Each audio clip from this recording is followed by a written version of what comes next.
I'd like to invite Samantha de Waal on stage, who's here because somebody asked a question about adoption, and Samantha says, "What do you mean adoption? I grew up with this shit." So please welcome Samantha de Waal. Yes, hello everybody, hallo alle, and hi live stream of course. I'm Sam the BTC kid, also known as Samantha de Waal, and I want to talk about kids' financial freedom in Bitcoin because, as said, we kids don't really get talked about often. So first off, I want to introduce myself, of course, to the people who don't know me. I'm Samantha de Waal, also known as Sam the BTC kid. I'm half German, half New Zealander, and I'm currently 13 years old, so still a kid. Obviously, I was born after Bitcoin, as I'm 13 years old, so I have a block height. It's 117523, which is back in April 2011. I was always grown up by my dad and mom, of course, my dad is an anarchist, so he taught me to be basically open-minded and think for myself. And I have a lot of generational differences, which is why I like coming on stage and talking from my perspective, because a lot of people don't see the perspective of the children as we are growing up in a very different time. So I want to talk about it in 3 different ways. I want to talk how things are now, the future, and some ideas. So first up, how are things now? Fiat cash is obviously widely accepted everywhere. We kids can easily use it to make purchases in stores.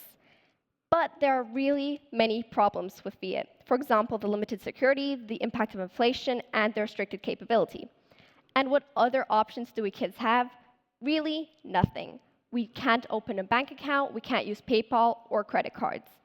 A lot of people have come up to me and told me that, yes, you kids can use bank accounts and credit cards, but the reality is that it's the parents opening a bank account and having the full access to it and everything, and the kids basically just being able to use it alongside, which isn't really your own monetary freedom, it's just you borrowing something from your parents. So let's talk about some of these problems. Inflation robs us value over time. So if we kids can only save our money in cash, we really suffer from that. Right now, in places like Europe or the USA, inflation is still relatively low, but in other countries, the money is getting inflated away before you can even earn it. I'm 13 years old, so I can't say, hey, back in my day, this was only 50 cents. However, I can say, when I was in 2nd grade, the local ice cream store had an ice cream scoop for €1.50. By now, it's €2.50, which is a 66% increase in just a short time. Kids otherwhere, like in Zimbabwe, cannot save anything because the Bank of Zimbabwe actually, just for example, cut the value of their new currency by 40% recently. Security is also a big problem. If I keep my money in cash, it can be stolen, it can be destroyed. For example, in the washing machine, if I put a €20 bill in my trousers and put that in the washing machine and it gets destroyed, that's like a month's saving for me, and I can't buy any candy. For you guys, okay, it's €20, still upsetting, but not as upsetting as it is for a kid. Again, that's for me living in a safe space. There's a lot of kids that don't live in a safe space and that can easily be the targets of terrorists who steal it from them. What do I really mean when I say fiat has restricted capabilities? Again, I mean with cash, there are so many limitations. If I'm at the mall with my friends, I can't just call my parents and say, hey, you have the money of mine, right? Can you drive over here and give it to me? That's just not the way it works. There are also, in some places, laws that say how much cash is allowed to be spent in one transaction. This effectively blocks us kids from ever being able to make any large transactions at all. And that's because we don't have any alternatives in the fiat world. Of course, I said one of the problems is security. As a kid, I couldn't trust my parents to be holding my money because a lot of people say, okay, just give it to your parents will look after it for you. But there are a lot of kids in toxic households. Those kids need their money the most. If their parents take their money, for example, for safekeeping, and spend it on gambling or alcohol or drugs, those kids really need that money as a lifeline to get out of that toxic household. Beyond that, we kids aren't always around our parents. As I said, for example, I'm 13, I spend most of my time at school, sometimes go to the mall. If my parents are holding all my money and I call them, hey, can you give me my money? That's not going to work easily. If they're halfway across town, that'll work even less. We kids also want to earn our money, but the system doesn't always let us. You've probably heard about child labor protection laws, which are good laws. I'm not saying that they're bad or whatever. They are a good thing. They stop adults from being able to use us kids as a kind of cheap workforce. However, sometimes these laws can be too strict. They stop kids from being able to do simple tasks to earn money. I'm 13 and I live in Germany. Not here in Frankfurt, but still in Germany. The laws for German 13-year-old kids say that I'm allowed to do not too difficult work, and not before 8 a.m. and not after 6 p.m. My dad, when he was my age, delivered newspaper on a bike before he went to school. That wouldn't work at all for me because of the time restrictions. I've done a lot of stuff to get money. For example, offer promo code for a big conference, sold cookies, sold NFC tags. Sometimes I do digital art, and sometimes people ask me to do commissions. And just recently, I was at a Bitcoiner nightclub and sold tickets there. None of it was in Germany, so theoretically, I wasn't breaking German law. But if I would have done it in Germany, I would have broken a tons of laws under the Youth Protection Act. One of the other problems about being a kid and trying to earn money is how you get paid. All of the problems of fiat that I already mentioned still obviously apply, and there's problems either with the fiat, it can be stolen and destroyed, third party that we kids can't access, or with a custodian involved, there's no anonymity. We kids can be tracked more easily. While a digital artist like myself can draw something and give it to someone, with fiat, they will know I'm a 13-year-old girl who just drew this, and they probably know my background if they know me personally. But with Bitcoin, I can be anonymous. I can just say, okay, here's your drawing, and they don't even have to know I'm a kid. It separates the person from how well they can do this thing. So I've talked about how things are right now, so I will move on to the future because limited time, obviously. First up, it's incredibly important to remember that we kids want to earn money, we want to know about money, and we want to know how the world works, because we kids are naturally curious. I'm sorry to say, but your generations have really fucked up the money system a lot, okay? If you look back, the last 2 to 3 generations is where the money problems got worse. Now, I'm not saying that the money problems didn't exist before, they were always there, but it was the last 2 to 3 generations where they got a lot worse. The world got interconnected and money became global. This let money be the thing that decides how stuff happens. The poor countries are the ones where people starve to death. And the rich country is where people have the best lives ever. But money is the single thing that decides this. With how money works now, you can produce a lot of value and still get close to nothing, versus produce no value at all and still get a lot. And the people that produce a lot of value but don't produce a lot of money usually get the little amount of money that they do earn hyperinflated away anyways. So it's all broken. This will keep happening if we teach the adults of tomorrow, if we don't teach the adults of tomorrow, us kids, how money works and what's broken about it. This is really hard to do since a lot of adults don't even understand it either. But with good money like Bitcoin, we can show them. So maybe we do have a chance to teach the kids. Also, keep in mind that introducing Bitcoin to kids isn't just introducing money to kids. It's introducing a new mindset. It has a lot of advantages. For example, you've probably heard the common Bitcoiner phrase, don't trust, verify. All kids should learn this in general. It's something that we kids are always told to blindly trust. When I was in kindergarten, I was always told, yeah, the police are your friends, you should trust them, they will keep you safe. But then in 6th grade, I was at a climate protest, and I saw police beating people up just for being at that climate protest. This doesn't seem like very kind and fair people that I should trust and do that. We kids have to learn to open our eyes and see things for ourselves and not just, this is the way things have always been, this is how they will always be. It's a broken system where bullies can abuse their power. I trust my friends. I trust my family. But I don't trust them because people say, trust your parents. I trust them because my parents and my friends have shown me that I can trust them. They've shown me how much I can tell them and how much I can't tell them. Trust isn't given, it's based on experience and facts.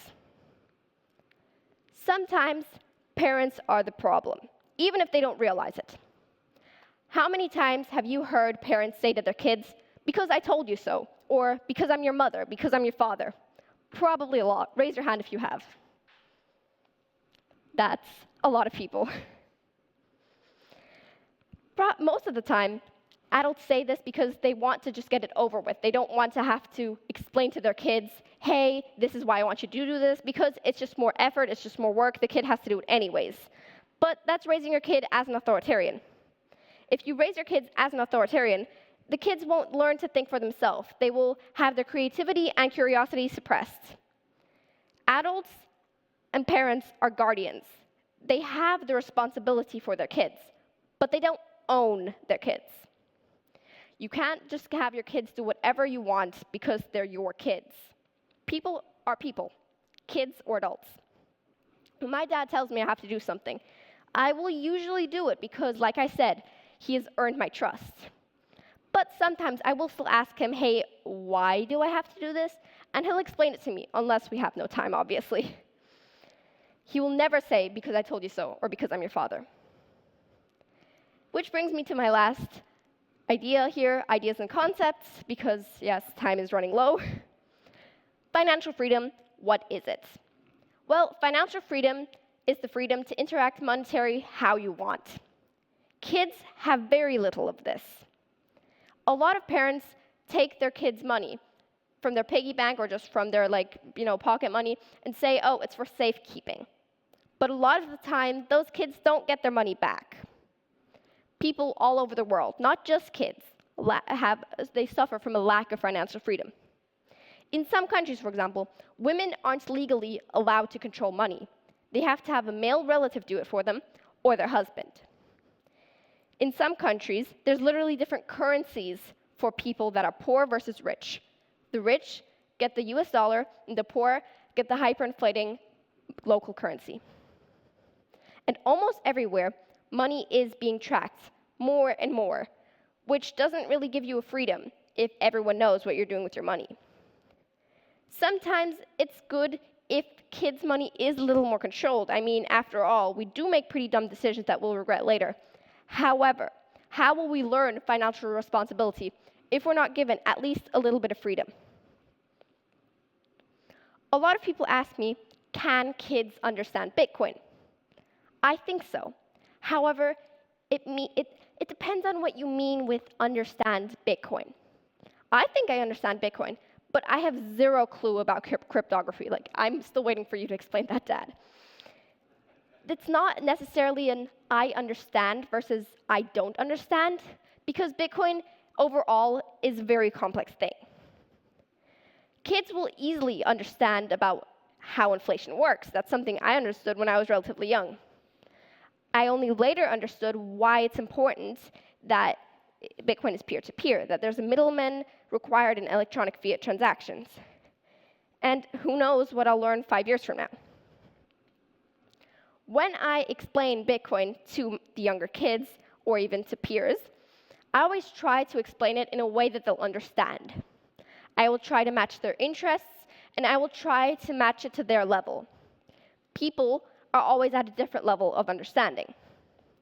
Some people care about the environment. So to my friends that care about the environment, I will teach them about how Bitcoin can be good for the environment. This, of course, applies to any other topic in Bitcoin.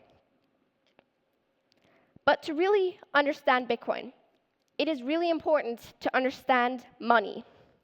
So if you're explaining Bitcoin to your kids, you have to teach money in general. Teach what inflation is. Teach why it's important to have money without inflation. Because how will they understand why it's important to have Bitcoin, which doesn't have inflation, if they don't even know what inflation is? Teach them how middlemen are required in the electronic fiat so that they'll see how Bitcoin being peer-to-peer is so important.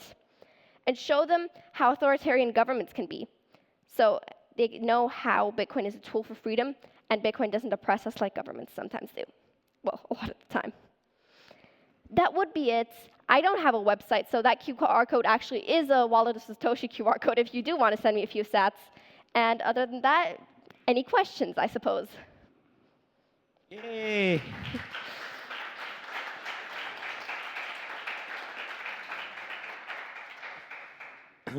My first question is, how many presentations have you given so far? How many times have you I've been on lost stage? track. Huh? I've lost track, but I've been doing presentations since I've been 11, and I'm 13 now. Yeah. Is there one that stands out as having been like, wow for you? I'd say at BTC Prague, because of the huge audience, I was really amazed about how I could actually stand in front of that many people and still just talk. And did you do like any public speaking stuff in school, or are you just like getting up on stage, or? In school, kind of, but it's just standing in front of a classroom, and I usually don't get to talk about Bitcoin. What do you usually talk about when you stand in front of a classroom? The boring classroom stuff that I don't want to be talking about. How cool is that? Do we have a question for Samantha? This is your chance to talk to a real teenager, man. Not a fake one like me. Hello. Congratulations. You are really brave. Thank you. I have a 12-year-old kid, so really, really amazing. How much is one Bitcoin? I don't know, and to me, that isn't really important because I use Bitcoin for the money that it is, and I don't do that whole trading stuff, so that's not what concerns me. What concerns me is that Bitcoin is fair for everyone. Great answer, but that's my problem to try to educate people, to tell that, for example, one Bitcoin, the values one Bitcoin, like one Dogecoin, equals one Dogecoin. I think that the education is the principle for every kid, that there is no fiat value. And I think it's the biggest problem about Bitcoin, it's that they value in fiat. And for kids like you, like yourself, it's great to see your enthusiasm, sorry my bad English, Don't worry. and continue to do the work. So Samantha's father is here and gave a great talk yesterday on the second stage. Come on up here, Ben.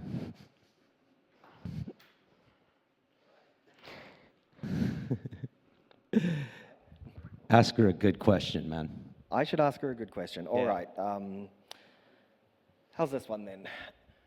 What's it like growing up with two currencies in your daily life? Because just for the audience to know this here, I've been living on a Bitcoin standard since 2017. I've been a Bitcoiner since 2010, but in 2017 I decided we're not going to hold fiat anymore. We're not generally going to use fiat anymore. Wherever possible, we use Bitcoin directly. Wherever it's not possible, we use it indirectly. But of course we still live in Germany where the euro is all around us. So what's it like growing up in a two-currency family? So I'd say it's pretty fun, actually. Funnily enough, as a kid, I didn't even know that Bitcoin isn't widely accepted everywhere. I thought that it's widely accepted everywhere and only later learned, oh, it's actually not. But I'd also say knowing two currencies at the same time instead of learning about one currency later definitely helps my perspective of things, because in my head I have, this is how the euro works, which I totally don't understand yet, and this is how Bitcoin works. It's two straight paths for me. However, when people try to learn how Bitcoin works later, they usually, in their head, without even knowing that they're trying to do it, they try to find connections, and they go, okay, this is my euro path, and this is my Bitcoin path. It kind of squiggles along there, kind of, and it kind of makes sense, but it kind of doesn't. So I'd say it's easier to learn and easier to see, compare them, for example, just not see them as one. And one more quick question then. What's your favorite experience with using Bitcoin directly? So out of all of the things we've done. So I'd say it was definitely most fun to use it in El Salvador because we go to to adopting Bitcoin. We went there in 2022 and 2023, and I've been there only twice until now. But seeing the big difference was incredibly great, and I think the most fun experience just using Bitcoin was seeing there's an actual pay with Bitcoin button in McDonald's. Okay, I don't know why, but that was amazing to me because I can see how much El Salvador improved, and it definitely greatly improved through Bitcoin. Yeah. Okay. Okay, I'm not going to let you off so easily still. What's it like for you, Ben, as a father, as a family man, to be approaching, this life this way with an economic, real life education? Like, do you have challenges with that, or? So being a father is challenging regardless. There are so many things, there's these young, impressionable minds, and I know that what I say is going to make a difference, and I've always, like Sam mentioned, I'm an anarchist, and I don't want to ever be enforcing things on my kids. I don't want to be, brainwashing them, giving them my opinions and my ideas. I want her to have her own opinions and her own ideas. So teaching her about Bitcoin and how it works, I have to be very careful to not say, I am right and this is the way it is and you have to do that. Instead, I say, this is how I understand things. This is how I view the world. Maybe some other people view it differently. As a family, as I mentioned, I'm very focused on Bitcoin. I'm really not focused on any of the other altcoins. We can have some big discussions about why, but that's probably not so relevant here. But in general, I don't want to say, hey, Bitcoin only, everything else is a shitcoin. Let's just, make fun of all those stupid people. That's not how I approach the world, and I certainly don't want to enforce it, on my children at all. Okay, so this would be my last question. Do you think that we could move forward as a technology, as a social movement, with regulators and governments if we spoke from that same voice rather than from a demanding sort of like position? I don't want to have an answer from both of you, So from my side, potentially yes, but I prefer building alternative systems that make governments irrelevant and obsolete rather than trying to do anything with them, to be honest. Sam? I honestly have to look into that because there's no one answer for this question because it's a really complex question. But I just want to see the way that things go, and I will decide for myself what I want to use in the future and how I want to use it. I believe I saw a hand up just over there. So actually, 3 questions now. Right. All- Awesome. yeah, Cool. 4 even. We got 3 minutes, so we can do 1 minute per question. A quick question for Samantha. Have you used Bitcoin on chain and Bitcoin Lightning? And do you have any preference or thoughts on whether you rather transact on chain or using Lightning? So I usually use Lightning for the quick transactions. For example, when I go to the bakery, I always use Lightning. It would be totally insane to do that on chain. But when I can wait, I use it on chain. Hello, Samantha. Congratulations on your presentation. I have 2 young children, and my question to you is, what role do you think schools should play in teaching children about Bitcoin? So currently, of course, schools do, at least where my school doesn't, teach anything about Bitcoin, and most schools don't. But I'd say it'd be really fun if schools could set up like social experiments to show kids, okay, this is how Euro works, and this is how it inflates, and this is how Bitcoin works, and this is why it's better because it doesn't inflate and because it can't be monitored and stuff. So honestly, I think if the kids have some live action with it, if they have some experiment with it, that would be the best teaching way of kids. Thank you. How does your experience with Bitcoin affect your thoughts on computer security and computer privacy? I don't have one straight answer to that again. I'd say that Bitcoin has definitely taught me a lot in general, not just about Bitcoin, but about the world. And I'd say it definitely taught me a lot to be, hey, okay, I have to be careful here. This isn't as private as I thought it would be. And I think, yeah, Bitcoin is just a really big part of that, because Bitcoin didn't just teach Bitcoin, Bitcoin taught a lot. So I have one question for you. Really impressive speech. Thank you. Really cool considering your age. Just a quick question. I'm also heavily invested into Bitcoin, but I also look outside Bitcoin for other solutions. Is there any other project that you're looking at or invested in currently? Not really. I obviously still have to focus on school because I am still in school, and I'm trying to figure out how to make the world a better place and how to make the world a fair place. And I think Bitcoin is definitely the thing that makes the world the fairest, and that's what I really want for my future. So I'm currently fixating on trying to learn about Bitcoin, and maybe I'll try and learn about some other things in the future, but I'm not sure yet. Ben and Samantha de Waal, thank you so much for gracing our stage.